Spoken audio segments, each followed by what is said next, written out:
현대사회에서 지식은 힘입니다. 매년 전 세계적으로 출판되는 책만 200만 권이 넘으며 인터넷 정보량은 매 2년마다 2배로 증가합니다. 그러나 통계에 따르면 대학 졸업생의 60%가 배운 지식을 실제 생활에 적용하지 못한다고 합니다. 지식의 홍수 속에서 진정한 이해 없이 정보만 쌓는 지식 비만증이 새로운 사회 문제로 떠오르고 있습니다. 서울대 연구에 따르면 한국 학생들은 주당 평균 56시간을 공부에 할애하지만 창의력 지수는 OECD 평균보다 낮습니다. 문제는 지식의 양이 아닌 질입니다. 2023년 교육부 조사에서 대학생의 70%가 배운 내용을 비판적으로 사고하지 못한다고 답했으며 이는 암기식 교육의 한계를 보여줍니다. 지식이 쌓일수록 오히려 사고력이 흐려지는 역설적 현상이 발생하고 있습니다. 한국경제연구원 분석에 의하면 기업들이 신입사원에게 가장 부족하다고 지적하는 능력 1위는 비판적 사고력 62%입니다. 2024년 세계은행 보고서는 사고력 투제로 인한 경제적 손실이 한국 GDP의 3%에 달한다고 추정합니다. 실제로 최근 5년간 SNS 가짜뉴스로 인한 피해액이 3조 원을 넘어섰는데 이는 정보를 맹목적으로 수용하는 태도와 직결됩니다. 하버드 대학 연구에 따르면 하루 30분의 명상적 사고가 문제 해결 능력을 40% 향상시킵니다. 역사를 보면 아인슈타인은 이론 개발 시 70%의 시간을 생각하는 시간에 할애했습니다. 한국과학기술원 카이스트의 실험에서는 15분간의 사고 시간을 준 학생들이 창의적 아이디어 생성에서 3배 높은 성과를 보였습니다.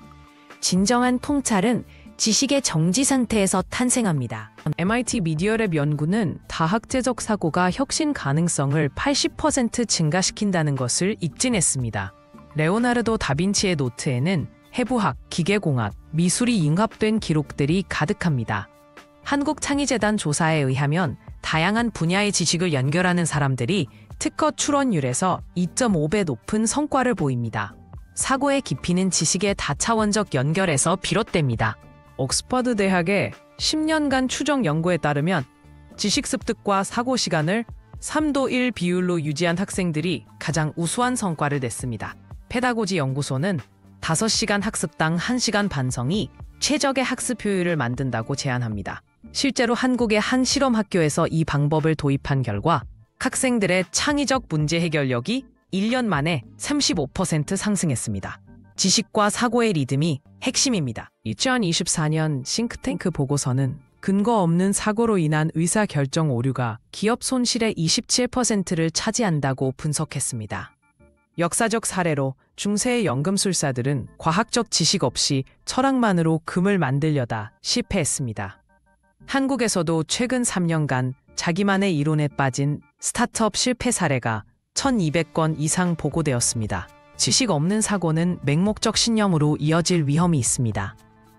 구글의 연구에 따르면 전문가들의 78%가 위기 상황에서 기본 이론으로 회귀한다고 합니다. 2023년 노벨상 수상자 10명 중 7명은 전통적 이론을 재해석해 성과를 냈습니다. 한국교육개발원 조사에서도 우수 학생들의 65%가 기본 개념 반복 학습을 성공 비결로 꼽았습니다. 새로운 통찰은 종종 오래된 지식의 재조명에서 나옵니다. 사고의 날개를 달아줄 토대가 필요합니다.